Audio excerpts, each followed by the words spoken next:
Mary Henderson. Wow, what an incredibly I'm going to use the word successful. I think so, but just a highly high achieving woman. The stories that she has in the corporate world, what she's been able to do. This one particular story that kind of launched her. A lot of interviews. She got this one particular job.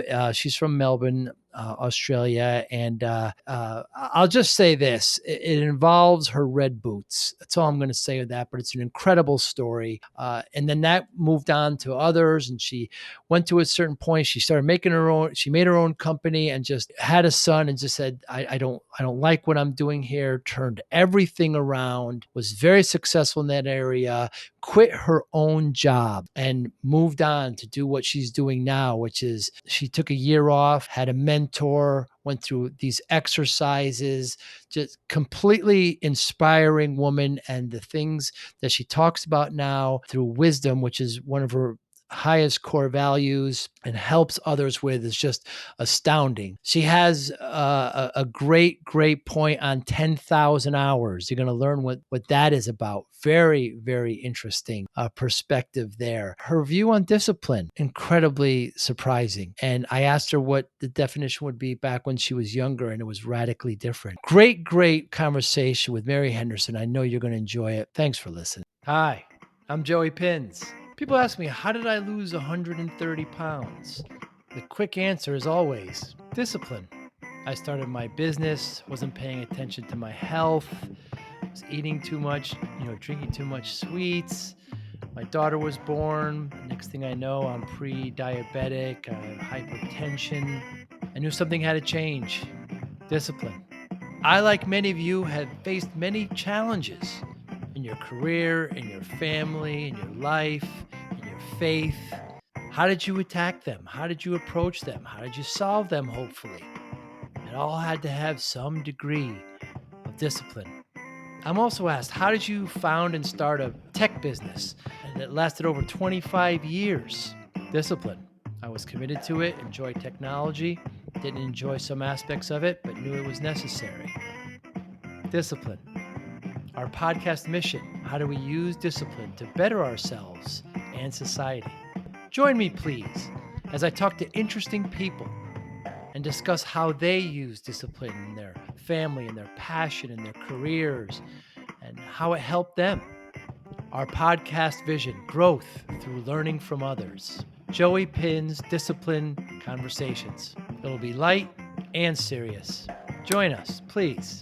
Thank you for consideration. Be great. Mary Henderson, thank you so much for your time today. I really appreciate it. Can someone be successful without a great personal brand? Joe, I think that anyone can be successful without a personal brand. I think it all comes down to self-belief. There's a lot of other layers, to being successful. What personal branding gives you is the believability, the trustability factor, the consistency, the congruency. Think about it. If you went to someone's website and then you went to someone's LinkedIn profile and then, you went to their Facebook or Instagram, or maybe you heard them on a podcast interview, if everything is consistent, that person immediately, becomes believable and trustable. So therefore, a Mm. brand from that standpoint does have currency, I believe. You've got a great quote on Instagram that I stared at for a while. You cannot build your brand, you can only define it. That's right. That's right. And, I love that as well because, so many people use language really loosely and I'm not a linguist, but, think about this. How can I build my brand? Wouldn't that be the same as me saying I worship my ego? Like that is really, it's all about me, Mm. I. My clients, the people that follow my work, the people that genuinely know me, love me, like me, follow me, those people are building my brand because they all become my brand advocates. The experience I give all of those people across all my social media platforms, interviews like what we're doing now, master classes, all the things that I give away. At the end of the day, my ultimate goal is to is to convert those prospects or viewers or browsers, whatever you want to call them, as my brand advocates, including my clients. But I can define my brand essence. I can define my look and feel. I can define my values and my persona, but I can't build that brand currency. It has to be built from the outside in. Hmm. Yeah, time and time again, we kind of maybe we see celebrities or actors, whoever, kind of try to build a brand when something that they did or some actions kind of follow a different a different trend, perhaps. It's I just get the feeling there's people behind them saying this is your brand and make sure you act a certain way. It's all very confusing, which people need to be authentic.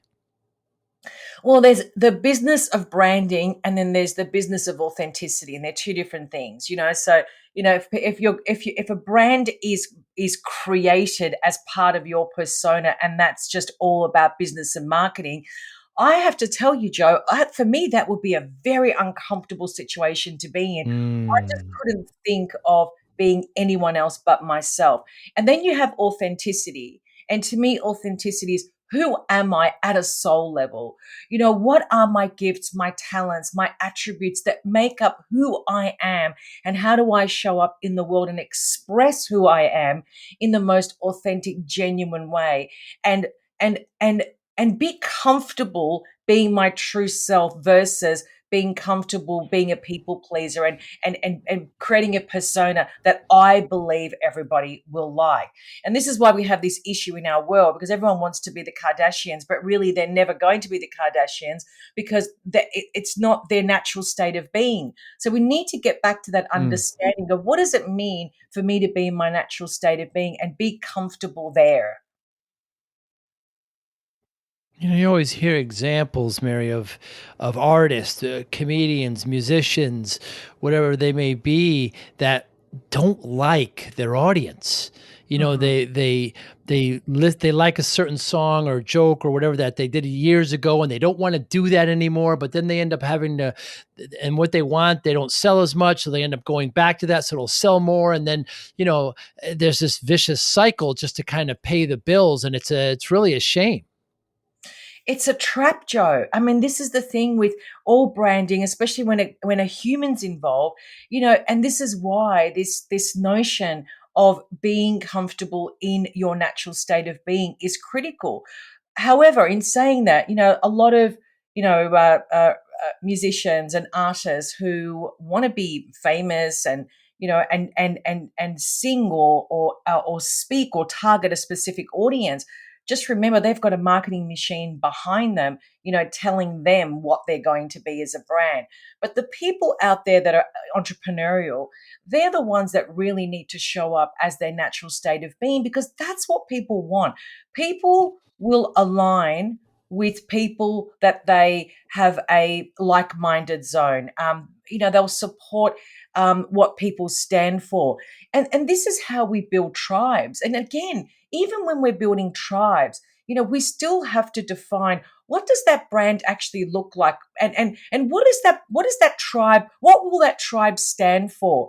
What are the things that we will love and support and fight for? Because therein lies a very, very powerful brand as well. The idea is that when we're building a tribe, yes, we are expanding our brand, but we're actually targeting and aligning with the very people that we actually want to be around, be with, be a part of. So it becomes you exponentially. You're just expansive when you're actually working or targeting or talking to or singing to the right audience, rather than a marketing machine behind you telling you this is who you have to be and that's it.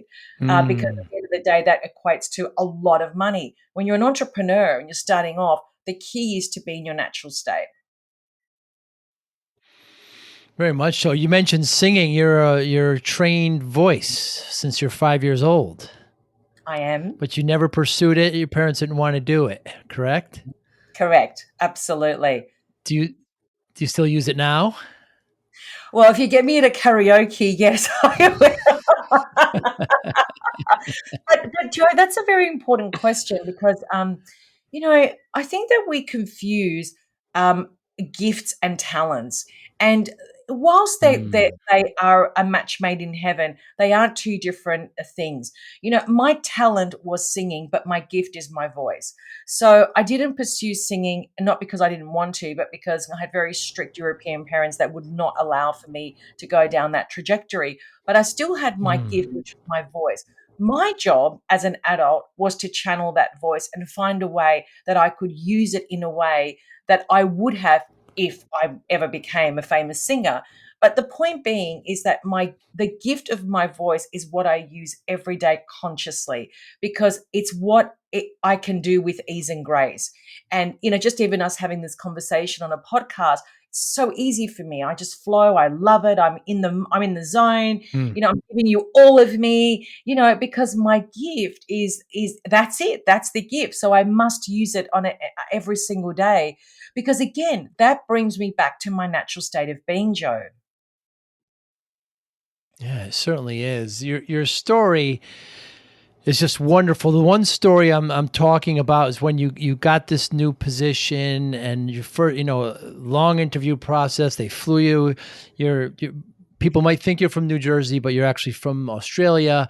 And you you went to this new job. You interviewed for a long time. You got it. First day there, you've been put in this suicidal mission where you got to save this client for 12 weeks, and but you go and you meet them, and something just incredible happens, and something related to your shoes. Please share the story. That's a sliding door moment. That's the one in a million lifetime opportunities where you're absolutely right. On the first day of my job, my boss says there's good news and there's bad news. The good news is you've got this Mm, amazing opportunity. The bad news is you've got 12 weeks to fix this complex problem. So I went and met with a client, and it was a really awesome opportunity, Joe. Like it was that middle ground to get you to that next level in senior management, in corporate. And so I was not going to screw it up. That was not a choice, right? right. And so I had a meeting with the client and the decision maker. Everyone was there except the decision maker. In my mind, I'm thinking, 12 weeks, 12 weeks, 12 weeks. How am I going to get this solved in 12 weeks if the person's not here that I need to be speaking to? So, long story short, I end up leaving the meeting. I get into the lift. I'm wearing my red snake skin boots, and the lift closes. There's a woman in the lift, and I could feel the daggers behind, this woman checking me up and down, up and down. And in a very deep voice, she says, "Oh, I just have to have those boots." And I just intuitively knew it was the woman that was supposed to be in my meeting.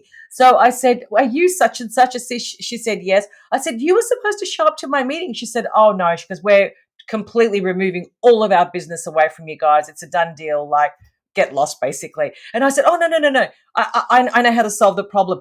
Are you going downstairs for lunch?" And she said, "Yes." And I said, "Let me buy you lunch." She said, "No, thank you." I said, "Come on, let me just buy you a coffee. I just want 10 minutes of your time." So she agreed. We sat down and I said to her, "I'll tell you where I got my red snake skin boots if you have a coffee with me." And so we sat down and she said, how do you think you can fix it?" I said, "I just need 12 weeks with your operations team and I will fix the problem. I know I can do that." And she said, "Okay, I'm going to give you 12 weeks. If you can't fix the problem on 12 weeks and 1 day, you're out." I said, "It's a deal." And Joey, I left that coffee meeting. I crossed the road. Literally, I paused in the middle of the road and I realized, oh my God, if I solve this problem, and I will, I can Mm. create a brand around myself, me, the human, and I can command my own demand. And it's exactly what I did. I went out on a mission. I massively solved that problem. It was a declining $8 million business. In 18 months, it became a $22 million business. I was the star of the company. I won awards. I was the highest paid salesperson in that role. And but what happened, the most interesting thing is that I started to get job offers from everywhere. I got headhunted Mm. by a tech company in California. That's how you talk about the quantum field. That's how far it spread my brand. So I Wow. created this conscious idea of converting that complex problem that I solved into the very thing that I wanted to be known for. And I ended up getting this other job with a Californian company, which I was there for 4 years in the capacity of VP of sales. It was just a life changing opportunity. But this is where branding becomes, for me, started back in year 2000. Like I've really I've converted all of that knowledge into now a software program. There's a whole framework behind it. I mean, it's really deep and it's very wide and it's very important, I believe, to people in business. So that's the story. Very that drive and that tenacity and that even the fashion sense where you think that that may play a role. I mean, where did this derive from? Well, just on that fashion sense, those boots also became a part of my brand signature, and I realized that my shoes are going to be a part of my brand signature and the talking point. They're going to be my conversation starter. So I invested a lot of money, in shoes because I knew the power of walking into a room and people staring at my hot shoes, men and women, and saying, "Oh my God, those shoes!" And I guarantee you, 9 out of 10 times that was the story. That was the talking point. Where did the drive come from? Now, this is going to surprise you, but I was raised by a serial narcissistic mother. I mean, serial. And a lot of kids, when they are raised in that type of environment, they channel their energy into two directions. They either become really passive and very, very insecure, or they channel their energy, they become hugely driven and really, really, are driven for success. And it's almost like you're proving to that person that kept squashing you every single day, "I'm going to prove you wrong." So for me, I channeled it that way. It was all about, "I'm going to prove you wrong." As an adult, you learn that that's very dysfunctional and destructive, and it's not very good. It's not a good way of channeling your energy Hmm. because it does lead to disease and like a lot of health issues. It's not the right mindset, if you will. However, I've done a lot of invested a lot of time and my personal passion in personal development, working through a lot of those um, a lot of those barriers, if you will, that I gained, limitations, just emotional trauma that gets stuck in the body, in the mind, in the soul.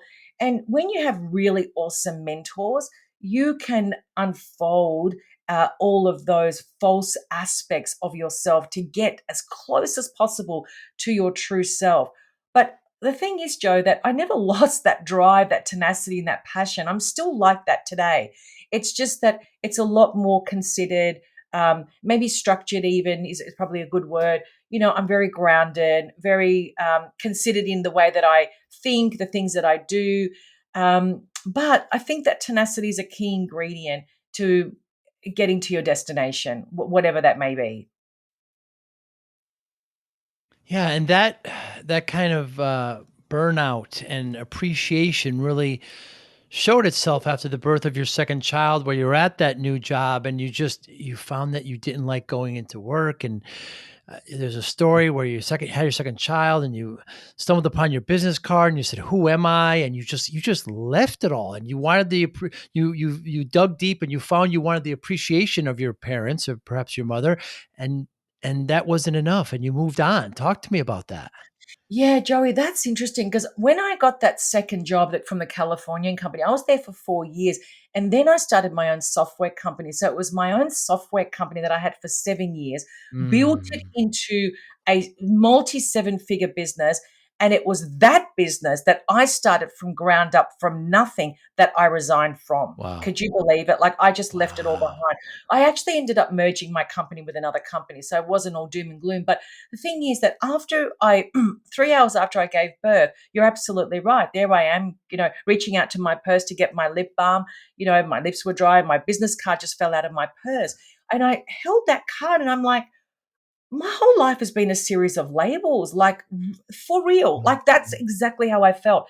And so I knew there and then in that moment that I was just going to leave my company. I needed to find who I am. I really had to go on that sabbatical of, almost like the eat, pray, love story, but except I didn't go to India and Bali. Like I literally did it in my own home. But it was a journey of the in my inner self. It was the start of my hero's journey, if you will.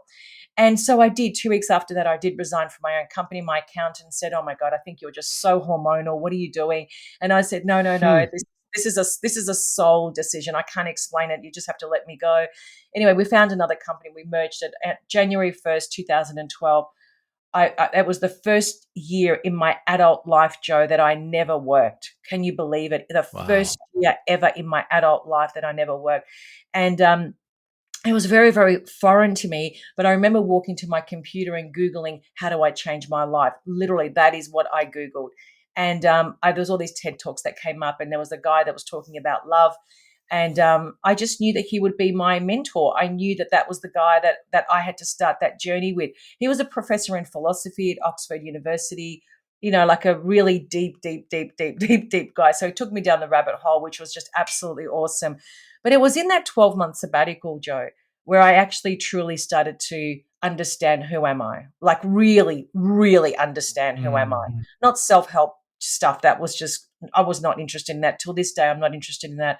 It really, really was going deep and wide, understanding who I am, understanding how my mind has played tricks on me, understanding, what the quantum field actually means outside of self-help, outside of law of attraction, outside of all of that noise. And and so I started to dig really, really, really deep. And that was for me the start of the journey of truly, truly coming face to face with my true self, truly coming face to face with what I wanted to do, who I wanted to be, to let go of the validation that I was looking for from my parents all of those years, especially from my mother, who I was looking for that tap on the shoulder for her to say, "Hey, we're so proud of you that you've got this amazing business, even though you didn't finish your degree." Because there was always a dig that she always gave, was always a dig. So I was looking for that validation. When I started to not need that validation anymore, and I started to recognize that how that has been holding me back from all my dreams and all the things that I really wanted to do, I thought, oh man, I've got work to do here. Like I've got some serious work to do. But looking back, Joe, I wouldn't change one thing, honestly. Like, and a lot of Hmm. people say, I just don't know how you can be the way that you are, being raised in that toxic environment. But I would not change one thing because I love who I've become. I absolutely Right. love who I've become. And I wouldn't be the mother that I am. I wouldn't be the friend that I am. I wouldn't be the entrepreneur that I am had I not gone through that experience. So, I've not only have I become who I love that I've become, but also I see the world through a completely different lens. I don't think Mm. I would be who I am today had I not had that experience. That experience forced me to get to this point. So I think everything does happen for a reason as long as you're open to, digging deep and not looking at your past as the worst thing that's happened to your life, but rather looking at your past as, a gateway to become the best version of yourself. And one of the exercises that you talk about, and I just kind of wrestle with that, where your mentor said, just write about yourself, just keep writing, the words will come. And you asked, how do I do that? And you just freehand and just write about yourself. And I sat and I thought about that, and I would struggle with that. Oh my God, Joe, you struggled. Ask me how I was doing. Like I'm I exactly what you just said is exactly what I thought. I'm like, how do you actually write about your life, the first 21 years of your life in first person? Yeah. Like seriously. And I'm like, I don't know what happened at one or two. I can't recall that. And he just said, just allow the pencil to do the writing. And you're not writing. Mm. Just allow that. And I'm like, okay. And so it was 2 weeks. And so we would have our call every week. How's your writing going? I said, I haven't started. He said, don't worry, it will come. It will come. I said, okay. And then it was a few weeks after, maybe 2, 3 weeks, whatever. And then I remember it was like 2, maybe 3 o'clock in the morning. And I just had that moment. And I was like, I have to write. I just have to write. So I got my journal and I got a pencil, and Joe, I just started writing, literally just started writing. I don't even know what I Wow. was writing. I just started writing for hours, hours, hours, hours, hours. It just kept on coming out, kept on coming out, kept on coming out. It took me maybe about 2 weeks to write it all out. And then, and then, and then being the tech person that I am, I took all of that information and I placed it on an Excel spreadsheet because I recognized patterns. I could see patterns in all the years of my life, when I was happy, what was happening, when I was sad, what was happening, what happened here, what happened there, all the things that I could remember, but I could see a very, very clear pattern. And what was interesting for me is being able to see the things that I can do with ease and grace. So things that I'm really good at appeared Hmm. in that journal writing. Just my values. When I was happy, what was happening? When I was sad, what was happening? And I recognized that when I was really, really happy, those were the things that I loved to do because they were easy to me. So when I pulled all those things out, I'm like, oh my God, I've actually got a solution to a very complex problem here. So, and that's literally how Hmm. I started my coaching business. It was like, I can pull all this together and I can actually solve a really big problem. So it was really challenging doing that journal writing, but boy, was it very beneficial. Do you still journal today? Every day, Joe. Every day, like I do every too. day, without even me thinking about it. It just becomes my default. It's my absolute default. It's like the way I describe it to people. It's like my conversation with God on paper. It's exactly how I describe it. It's like Hmm. I'm having a conversation with something much bigger than me, and it all happens in that journal. It's my magic zone. That's really for me where magic happens. And were you journaling before this exercise? I was, but I was unconsciously journaling. I wasn't consciously Huh. journaling. I was journaling because that's what you read in all the self-help books. It's like, just journal every day what you're grateful for, blah, blah, blah. I mean, there was a point in my life where I was in my corporate life where I was journaling, and like, but it was more like expressing how I was feeling on that day. And looking back now in the way that I do journal now, it's a combination of conscious journaling and also just expressing myself, asking questions. Hmm. It's evolved into something a lot deeper and a lot wider. But I think that when you consciously journal, it's a little bit because when you consciously journal, it's like you're asking. It's like you're looking for answers. You're asking the universe. You're dancing with the universe. You're saying, "Listen, here's I got a question. Send me the answers." That's for me. For me, journaling that plays a massive role in my journaling. I find it, I've been doing it now for too long, but I find it very relieving. And you're right, it's just part of a routine now where I feel odd if I don't do it. It's just kind of, Yes, it's just yes. part, and it's very nice. I love it. I really love it. You mentioned your core values before. Wisdom, is that still number one? Wisdom and truth is my number one value. Like, that is what I stand by in everything that I do, Joe. I mean, everything. You read my podcast, my social media posts. It's all the underlying message. It all comes down to truth. Um, my clients laugh at me because they'll say, they'll ask me a question and I'll be like, look, that's just not going to work. That's just absolutely not going to work. And they laugh because they know that they're going to get the hardcore truth. And that's who I Hmm. am. So if you want me to tell you what you want to hear, I'm not the right friend to have, and I'm not the right person to have in your tribe, because I don't see value in that. I really just think that's a waste of everyone's time. So truth is my core value. Freedom and wisdom, they are my top three. So freedom is very important to me. Just freedom in the mind, Joe, not freedom as in materialistic freedom. Freedom in the mind is very Hmm. important to me. So nurturing my mind, looking after my mind and my soul is my priority at all costs, at all costs.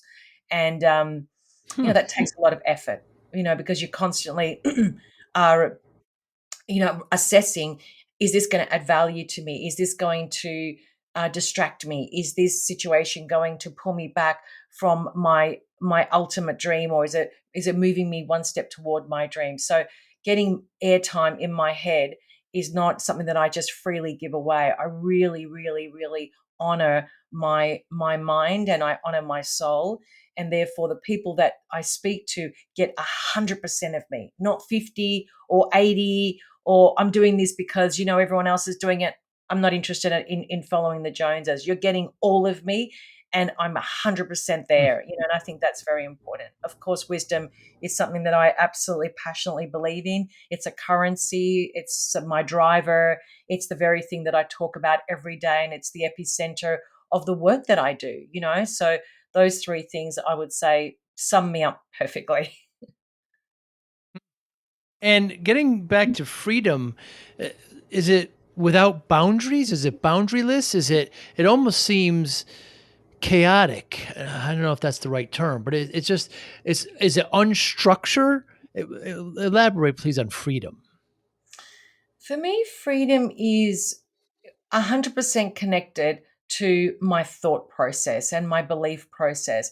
And to be a freedom thinker, you have to also have a mind that is not toxic and not influenced by external forces. So that protection of Ah. your mind, right? And nurturing the mind, at all costs allows me to think freely for myself. Therefore, I become a critical thinker. I have common sense, and when you think like that, you make rational decisions, not irrational Hmm. decisions.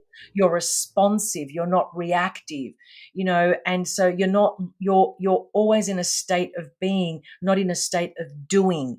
And I find that when we understand the role or how the mind infiltrates our thoughts, and how that is a big problem in our society, that takes a lot of effort, because you're constantly consciously asking yourself, like, is that going to add value to me? For example, Joe, we don't have a TV in our house. Like, I don't watch TV. I don't have no idea what's happening on the news. I don't watch Netflix. I don't know who's famous. I have no idea. And the reason for that is because it doesn't add value to my life. I'm not interested in more noise in my mind, which is another layer of fear and just stuff that doesn't matter. It's a distraction. So I don't want to be distracted. I have a purpose, I have a dream, and that's where and I want to go there.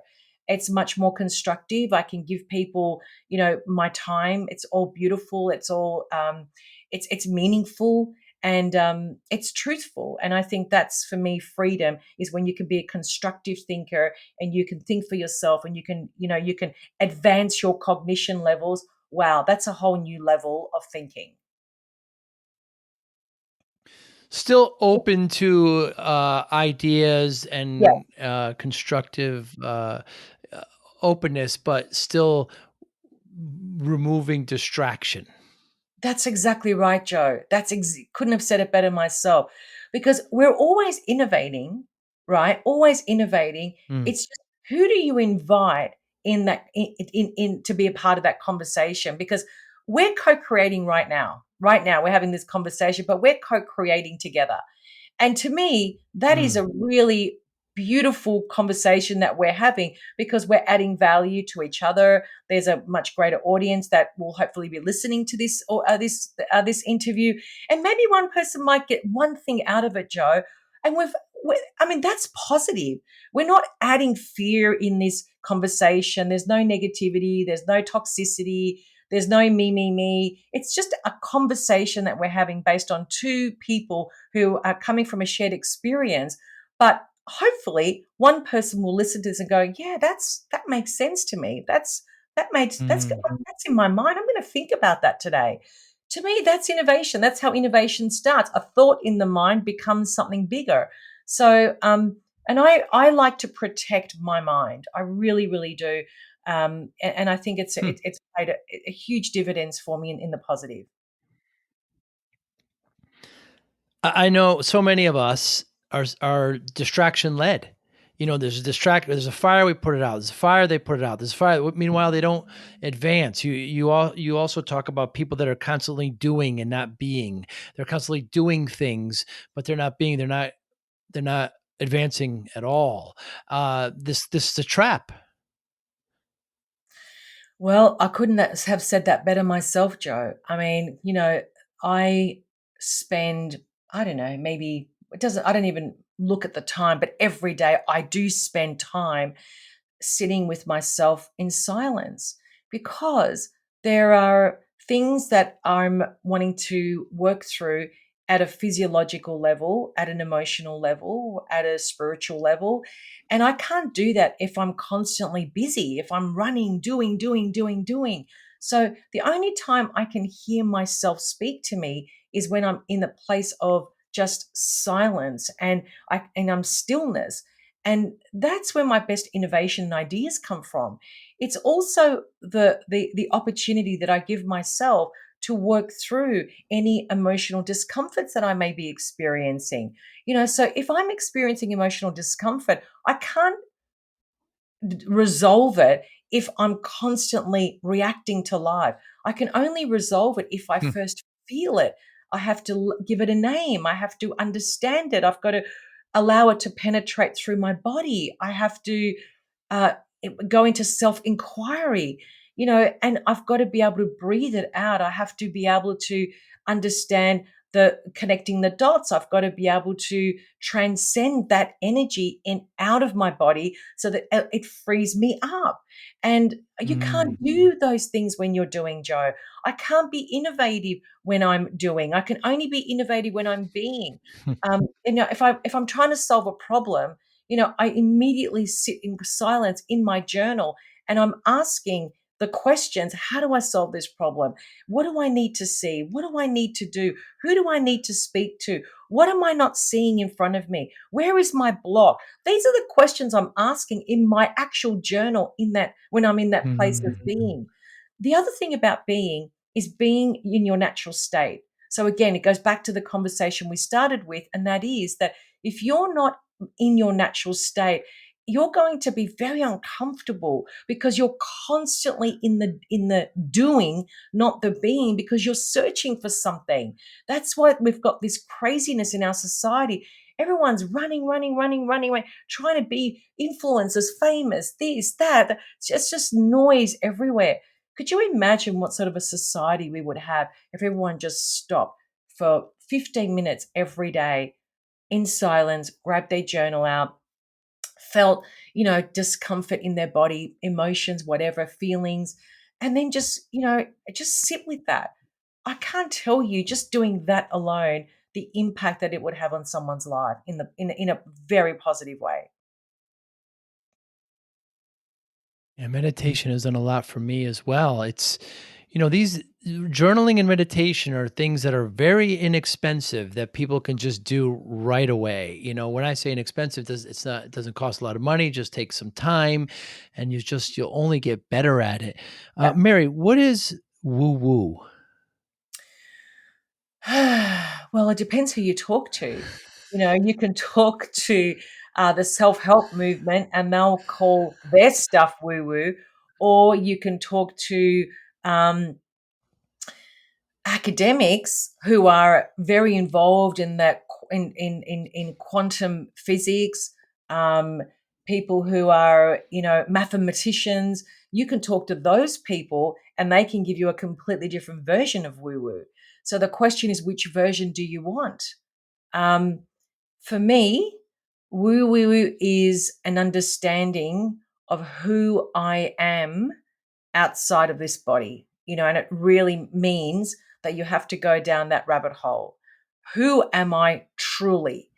And I don't think I'll ever find the answer.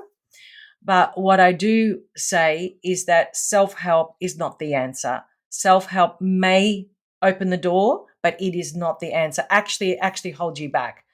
um, we need to understand mathematics and understand the universe and how it works. We need to understand what roles numbers and symbolism play in our reality.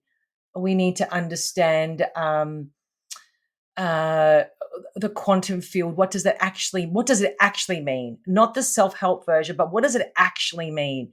We need to understand how our mind is easily molded through other people's projections.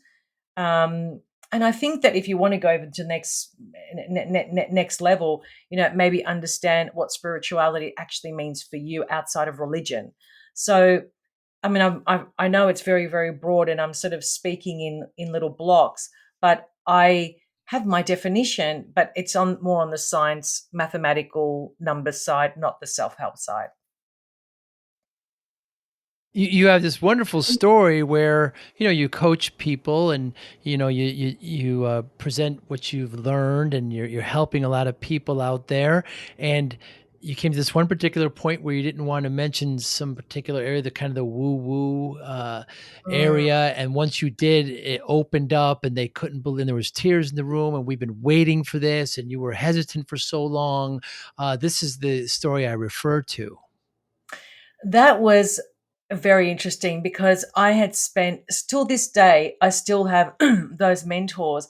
But, the mentors that I have are not your self help coaches. They are academics, have done a lot of research, a lot of study, around these topics that I'm talking to you about, the mind, the soul, the universe, quantum physics, the emotional body, all of that stuff. And I learned a lot about myself being mentored from people like that, and it's deep because it's stuff that you don't find what I learned in a book on Amazon. Like, you just don't find it there. Mm. And so, I've read a lot of white papers. These are academic papers, and it just opens you up to a whole new reality. Okay, completely different reality. And all of um, the techniques, the tools, the modalities, whatever you want to call it, that I was taught to be able to unfold the facade, if you will, of who I thought I was, and started moving in towards the true self of who I am. Um, I was really hesitant to give that knowledge to my clients because I thought, I'm actually teaching people how to convert their wisdom, their knowledge, wisdom, and skills into a brand, a solution, a coaching or a consulting business, wrapping layers of lead generation strategies around that. And if I start teaching them this, what are they going to think of me? But the thing is, Mm. Joe, I actually had to bring it into the mix. And the reason is because the easy part of any entrepreneur's journey is to start the business. So anyone can become a coach, anyone can become a consultant. How to do it is the hard part, but how to be it is even harder. Right, Mm. two different things. So I was teaching people how to do it, or here are all the moving parts. And, I'm a very systems orientated person coming from a tech background. So everything's very systemized. So that's awesome. But how to be it is a completely different thing. So I had to bring in that knowledge into the mix because I knew that it would transform the people I work with. So I asked them, would you be open to learn this knowledge? And they were just like, oh my God, because I would always, riddle them with the knowledge. I would always just drop it in, but I would never actually say, okay, today our coaching call, we're going to be talking about X. It was never like that. So once I asked permission, they were like, absolutely, yes. So now every Tuesdays, our calls are all very much around energetics and mind mastery. So now I bring all of that knowledge. I feel like I'm passing on the baton, to the next generation of people who will take this knowledge and do something with it. And, and the other thing is, Joe, I want to say something about that. You know, we all think that, to actually get to our natural state of being, to actually get to the best version of ourselves, we have to do all these things. We have to fix ourselves. We try this modality, this, it just it becomes a nightmare. And at the end, people say, I've tried everything, nothing works. And the thing I want to say is that what works, believe it or not, is really simple. It's just all about understanding the simplicity in the complexity. And this is why, Joe, our mind, protecting our mind is so critical, because there's so much noise that we miss the simplicity in everything in life. And so now I introduce woo woo into my work, and it's the greatest thing that I've ever done, because you see transformation real time. And there's nothing more sublime to me than seeing that. Well said. I don't know if I've ever heard the term woo woo in this context. You know, there's a song from the 80s where it's kind of a romantic notion, it's, but when I, learned about you and heard your view on it, I was happy and enlightened. So on the podcast, Mary, we talk. I started my business back in the '90s. Was constantly doing. I wasn't paying attention to myself, and I gained all this weight. And the doctor said to me, if you don't lose the weight, you're not going to see your daughter graduate. It was, a kind of come to Jesus moment for me, and I couldn't handle that. I turned everything around. I ended up losing, a bunch of weight, 130 pounds over a year and a half, and to this day, the weight loss industry is billions of dollar industry. And people ask, I could see it on their face when I explain this. How'd you do it? How'd you do it? Again, like there's some secret. And the one word answer is discipline. I got discipline, I got focus, and I turned everything around. Now, given everything with your experience, how does discipline play a role in your life, Mary Henderson? Oh my God, massive, massive. It's like the most important thing in my life, and you're Hmm. absolutely right. Just the discipline, as I mentioned before, giving myself that time to work on myself, like, journaling, the spending time in silence, thought process, even my business, Joe, everything's structured. There's a discipline there, it's not just ad hoc. I'm not reacting. I'm always wanting to respond to people.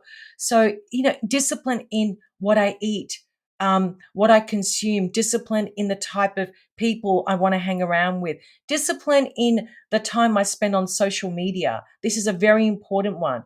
And what I had to also learn about social media is that I realized that I started off, this is many, many years ago, posting and chasing vanity metrics. And then I realized, oh my God, what am I doing this for? That's what everyone else does. That's not me.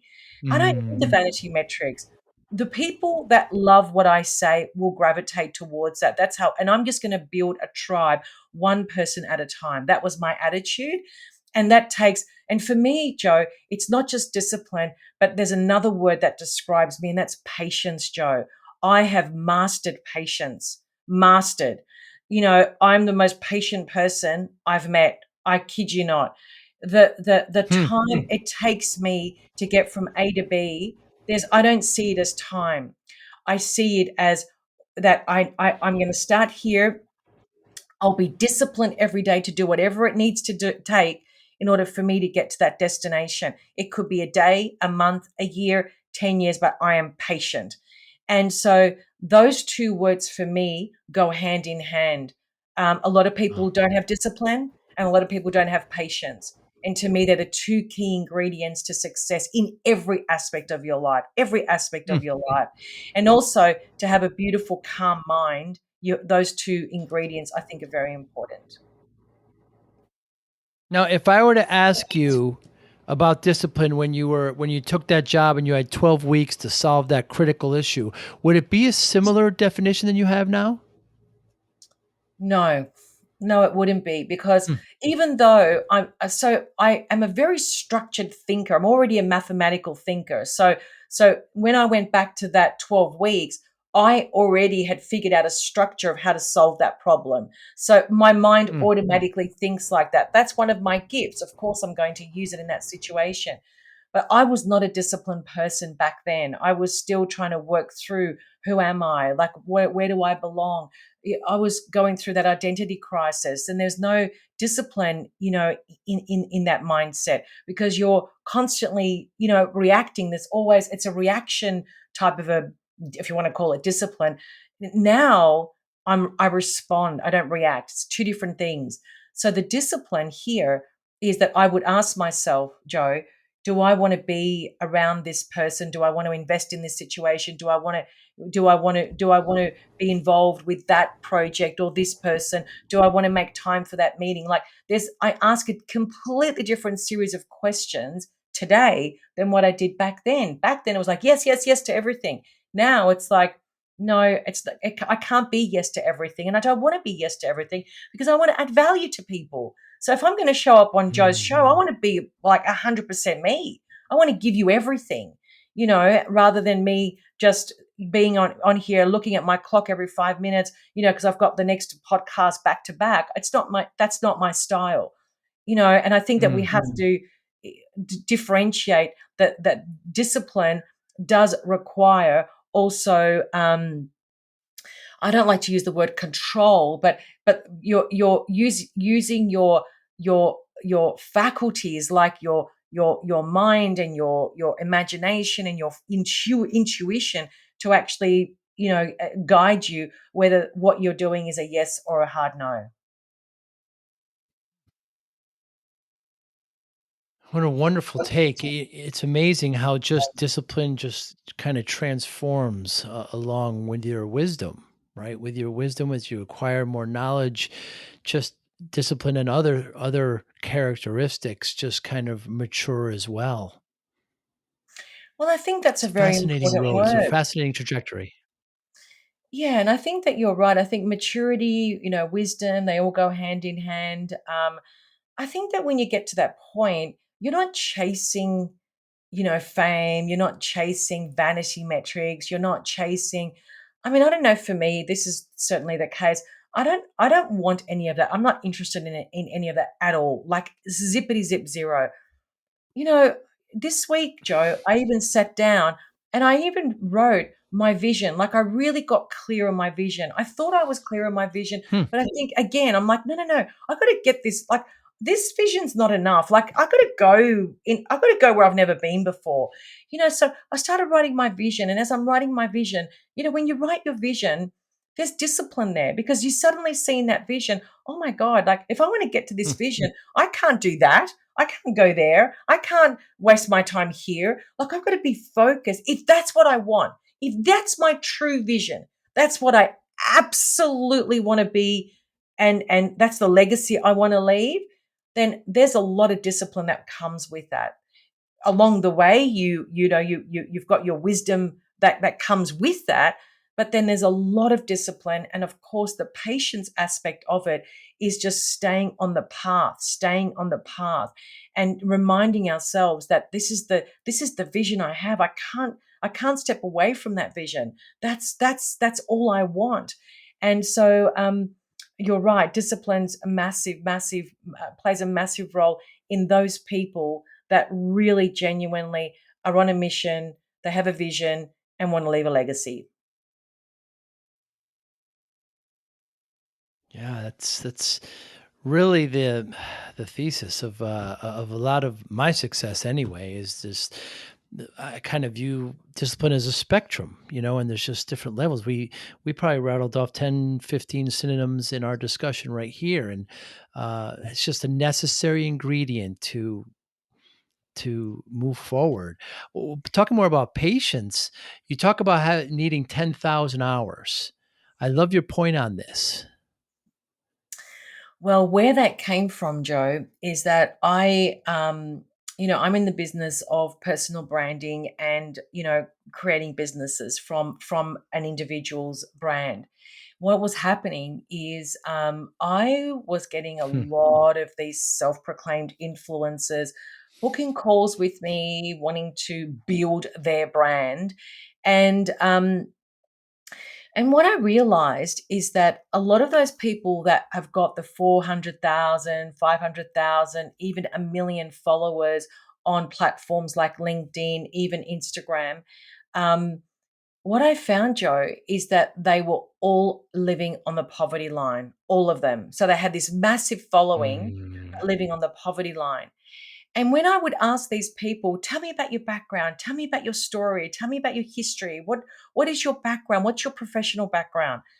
There was nothing, Joe, nothing. Like, oh, I worked in this retail store, and then I worked in a bar, and then I worked in a nightclub, and then I traveled for 2 years, and then I worked in a car wash, and then I'm like, whoa, how do I don't know how to turn all of Wow. that into a business, into a solution. I don't know how to do that because it's just, but really, Joe, really, really the bottom line, after I unpeeled all the layers, really, Joe, what they wanted was to be famous for being famous. That's what they really wanted. Mm. And I would say to so many of Mm. these younger women, you need a Hollywood agent. Like, I don't do that. I work with humans that actually want to help humans or businesses. They genuinely have got a solution to a complex problem.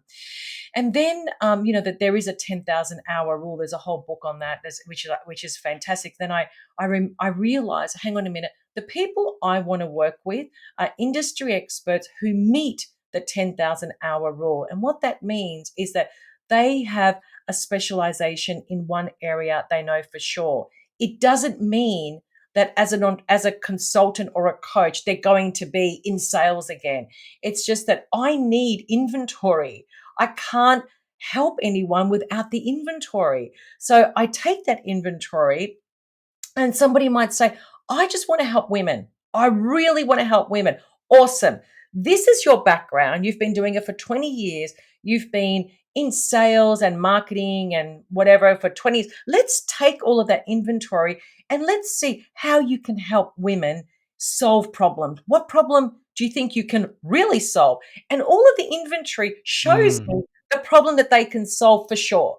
And I was talking to one of my clients yesterday, Joe, and I said to her, whatever you do in terms of your program, just make sure that every lesson you teach, you know the how to for sure. You're not adding it in your Mm. program and then you're going to buy a book and learn it. Because if you do that, you will be found out and it's going to be very difficult. You need to create a program so that every lesson is everything that you know how to do and you know how to deliver and you know how to speak to it very deep and very wide. If you can't do that, pull it out, because it's the same with me. Everything in my program is everything I know how to do inside out, upside down. Anything that I don't know how to do is not in there. I'm not going to teach you search engine optimization. I don't know how to do that. Why would I teach it? Go to a specialist. It's a completely different discipline, as is Facebook advertising. I don't do that. So, so, so we have to get to the point of either saying, I just want to be famous for being famous, or I do have the Mm. 10,000 hours. I do have the internal inventory, and I'm going to take that and do something with it, which is where wisdom lives and purpose lives. And so that's my rule of thumb for the 10,000 hours. Yeah, and at $100 an hour, that's $1,000,000, right? There you And you go. make the point that you've got 30,000 hours, and yeah, all too often we hear these stories about these, influencers making millions of dollars, but there's just only a couple of them. They're not, it's Yes, just let's work for it, people. Let's work for it. you're spot on. And that's exactly, in my experience, what I found. All the ones that I spoke to are not making money. I can assure you that. That is 100% validation. Yeah, they might be getting discounts on some clothes or, a percentage of commission if the clothes they sell, but yeah, you actually still have to pay the rent and buy food and put gas in the car and, live and have health insurance, and, there's a lot more to it, and perhaps they require a bit more discipline, Mary, perhaps. Perhaps discipline and patience, Joe. Yes. Mary Henderson, what motivates you? I think human transformation motivates me. I really thrive when I see people thrive. I'm excited by that. I have a 13-year-old son. He plays pro tennis, and I'm so excited when he's on the court. Whether he wins or loses is not the point, but just seeing all the other kids, just being in that space. I'm excited by transformation, especially when you can see someone progressing from a starting point and they're on their way to victory. I love that. So I think human transformation is my thing. There's nothing quite like the feeling of when my friends succeed and do well. And if I had a half a percent of influence on that, you know, it's just it's absolutely wonderful, absolutely wonderful. And Mary, how do you measure success? First of all, it's how I feel. That's the first thing. And it's very important to me. Feelings for me play a significant role in my mood, in what I'm attracting into my ecosystem. So for me, if I'm feeling great and I'm attracting the right opportunities, people, places, synchronicities, that is a sign of success to me. It's not materialistic. I've had all that. I've lost it. I've had it. So materialistic success comes and goes, and I recognize that that is not success at all. But I'm going to go back to what I said to you before. And the one thing that I learned for me is the most successful thing that I've learned is the understanding of who I am and the understanding of the significant role that the mind plays in our world as a collective and as an individual. And as an individual, that for me has been the most successful thing I have ever achieved, and I'm no way near to understanding it fully. Of course, I do believe that personal development is an ongoing process, but just to get to where I am, Joe, and to be able to see the world through the lens that I see, I have to tell you that for me has just been hugely successful. To be able to leave the books that I want my kids to read, one day, and I mean, I speak to my children based on the knowledge I have. So they're already immersed in this understanding. However, to understand, your mind and the role that it plays is just massive, massive. So that to me is success because I can operate from that space and do a lot of things. Oh, what a wonderful notion. Mary Henderson, just absolute pleasure with you today. I loved learning when you said you were going to accept this. I got very excited.